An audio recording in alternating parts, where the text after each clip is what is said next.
All right, today we're cracking open one of the coolest and, let's be honest, weirdest tools in trading.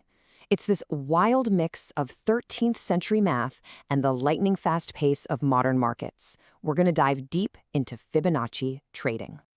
You've seen it, right? You're looking at a chart and some trader just nails it. They call the exact spot where the price is going to pivot.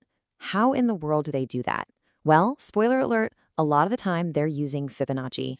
And this is the part that always gets me. The secret isn't some brand new high-tech AI algorithm. Nope. It's a series of numbers discovered centuries ago that for some reason just seems to describe the natural proportions of everything around us. Okay, so let's get down to it. What is this quote-unquote secret tool? Well, traders are always on the hunt for predictable patterns, some kind of rhythm in the market chaos. And this is one of their absolute favorites. We're going to focus on the two main flavors here, retracement and extension.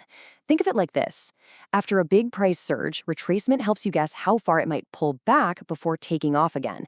And extension, that helps you predict how far that next move might go. But to really get it, we gotta go way back and meet the man behind the numbers. That's right, to really understand this, we need a little history lesson. So let's meet the original math whiz himself, Leonardo Fibonacci. And there he is, not a famous general or an artist, but a brilliant Italian mathematician. I love how the source material from Pipsology describes him, the original super-duper uber-ultra geek. And you know what? That perfectly captures the kind of passion this guy had for numbers. Now, this is the crucial part. Fibonacci wasn't trying to time the market. He didn't even know what one was. He just had this massive aha moment where he found a simple string of numbers that happened to describe patterns he saw everywhere in nature. We're talking about the spiral of a seashell, the way a tree branches out, everything. So, how does the sequence actually work? Don't worry, you can put your calculator away for this part. The logic behind it is actually incredibly simple. Okay, here's all you do. You start with two numbers, 0 and 1. Then, you just add the last two numbers together to get the next one. So 0 plus 1 gives you 1. Now our last two numbers are 1 and 1, so that gives us 2. Then 1 plus 2 is 3. 2 plus 3 is 5, and you just keep going on like that forever. That's it.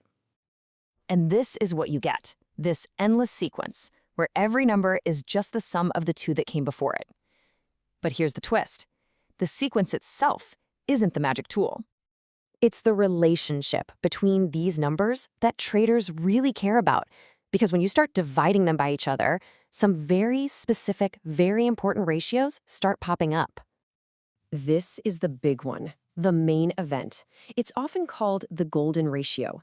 After you get past the first few numbers in the sequence, if you divide any number by the next number in the series, say 55 divided by 89, you always get something incredibly close to 0.618. And here's the other key player. If you divide a number by the one that's two places to its right, like 34 divided by 89, you'll consistently get a number right around 0.382.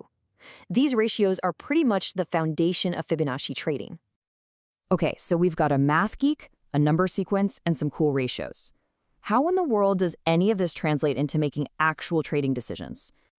Well, first, just to hammer home how weirdly universal this stuff is, the golden ratio shows up in geometry, in famous art, in architecture, and yes, this brilliantly illustrates it, it's even in the design of Sonic the Hedgehog. So the theory goes, if these ratios are so fundamental to how things are built, maybe they also influence the very human ebb and flow of financial markets. Exactly. That is the question, isn't it? Fun facts are great, but how does this actually help a trader? This is how it becomes practical. Traders take those ratios, turn them into percentages, and create these retracement and extension levels you see here. They plot these on their charts, and suddenly they have a roadmap of potential spots where a price trend might pause or even completely reverse. These become the lines in the sand that they're watching. But here it is, the billion-dollar question. Why does it work? Is there some kind of mystical law baked into the market? Or is it something a lot more human? To get why, you first have to understand two really basic concepts, support and resistance. Just think of them as price floors and ceilings. Support is a level the price struggles to fall below, and resistance is a level it struggles to break above. It's where the buyers and sellers are really battling it out. And there's the connection. Traders don't see these Fibonacci levels as magic. They see them as high probability zones for, you guessed it, support and resistance. They draw these lines after a big move to guess where the pullback might finally run out of steam. Now, think about the scale of this for a second. This isn't some obscure technique. It's taught in pretty much every trading course and book out there. That means you have millions of traders all over the world looking at the exact same charts and drawing the exact same lines. And that's the secret sauce. Because so many traders believe the 0.618 level is a key spot, they all put their buy orders there. That huge cluster of buy orders creates real, actual support at that level. It works because everyone expects it to work, and their actions make it so. It's a massive, self-fulfilling prophecy. And before you start having flashbacks to high school math class, here's the best part. You don't have to do any of these calculations. Every single modern charting platform has a Fibonacci tool built right in. You just click 2 points on a chart and boom, all the lines appear for you. The software does the math. Your job is to do the thinking. Which really just leaves us with this final thought to chew on.